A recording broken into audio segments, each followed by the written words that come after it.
Hi friends, ఎలా ఉన్నారు? అందరూ బాగున్నారా? మేమైతే చాలా బాగున్నాం. మీరు కూడా బాగుండాలని అయితే మనస్ఫూర్తిగా కోరుకుంటున్నాను. వాటి బ్లాగ్ అయితే నేనైతే బుడంకాయ పులుసు చేస్తున్నా అండి.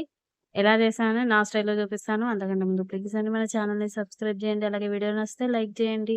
అలాగే వీడియో గురించి ఏమైనా డౌట్స్ ఉంటే నాకైతే కామెంట్ సెక్షన్‌లో కామెంట్ చేసేయండి. సరేనా? రండి, నేను బుడంకాయ కర్రీ కోసం ఫస్ట్ అయితే బుడంకాయలైతే ఇలా కట్ చేసుకున్నానండి. ఇప్పుడు కర్రీకి ఒక ప్యాన్‌లో ఆయిలయితే ఏసుకున్నాను. ఆయిలయితే హీట్ అయిపోయింది గదా! దీంట్లోకైతే మనం పోపయితే పెట్టేసుకుందాం. జీలకర్ర, కొంచెం శనగపప్పు, అలాగే ఆవాలు అన్నీ గూడా వేసుకొనైతే కలర్ చేంజ్ అయ్యేంత వరకు గూడా ఫ్రై చేసుకుందాం. దీంట్లోనే నేనైతే ఆనియన్స్‌ను, పచ్చిమిర్చి ఇలా పెద్ద పెద్దగా కట్ చేసుకొనైతే వేసుకుంటున్నాను. ఇలా వేయడం వల్ల పులుసులో ఇవి చాలా బావుంటాయండి.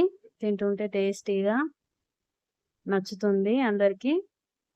ఇవన్నీ ఫ్రై అయిపోయినాయి గదా! దీంట్లో కరివేపాకు గూడా వేసుకొని పచ్చివాసన పోయేంత వరకు గూడా ఫ్రై చేసుకుందామండి. ఇది చాలా బావుంటది. అలాగే చాలా సింపుల్ అండి చేయడం. పెద్ద హడావిడేం లేకుండా చేసుకోవచ్చు. పసుపు గూడా కర్రీకి సరిపడినంత పసుపు గూడా వేసుకొని, ఇలా ఒకసారి కలుపుకొనైతే మనం కట్ జేసి పెట్టుకున్నాం గదండీ బుడంకాయలు, అవి గూడా దీంట్లో వేసుకొని ఒక 5-10 మినిట్స్ అంటే ఆయిల్ మొత్తం పైకొచ్చేంత వరకు గూడా కలుపుకుంటూ ఫ్రై జేసుకోవాలి. అవును, మా సైడయితే ఇవి బుడంకాయలంటారు. మరి మీ సైడ్ ఏమంటారో కామెంట్ జేయండి. సరేనా? అలాగే మీరెప్పుడైనా ఈ కర్రీ టేస్ట్ జేసుంటే, ఈ రెసిపీ గురించి మీ కామెంట్ సెక్షన్‌లో కామెంట్ జేసేయండి. ఇవన్నీ గూడా మూత పెట్టుకొని ఒక 5-10 మినిట్స్ ఫ్రై చేసుకుందాం. చూడండి, ఆయిల్ అంతా పైకొచ్చింది గదా! ఇలా అయితే సరిపోద్ది. దీంట్లోకి ఇప్పుడు మనం కొంచెం అంటే కర్రీకి సరిపడినంత కారం, అలాగే సాల్ట్ అన్నీ గూడా వేసుకొని పచ్చి వాసన పోయేంత వరకు గూడా ఫ్రై చేసుకోవాలి.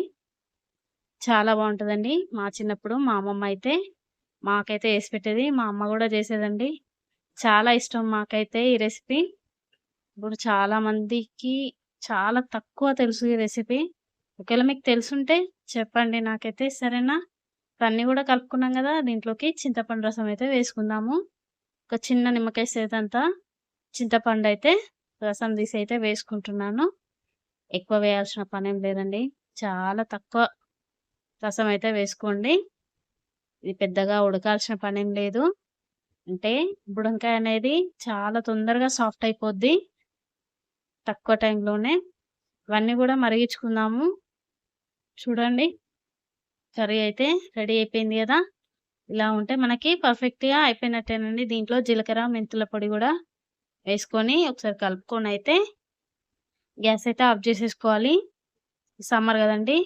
ఇలా డిఫరెంట్‌గా చేసుకొనైతే తినండి. చాలా బావుంటది. పిల్లలకే గాదు, పెద్దవాళ్ళకి గూడా అందరికీ నచ్చుతుందండి.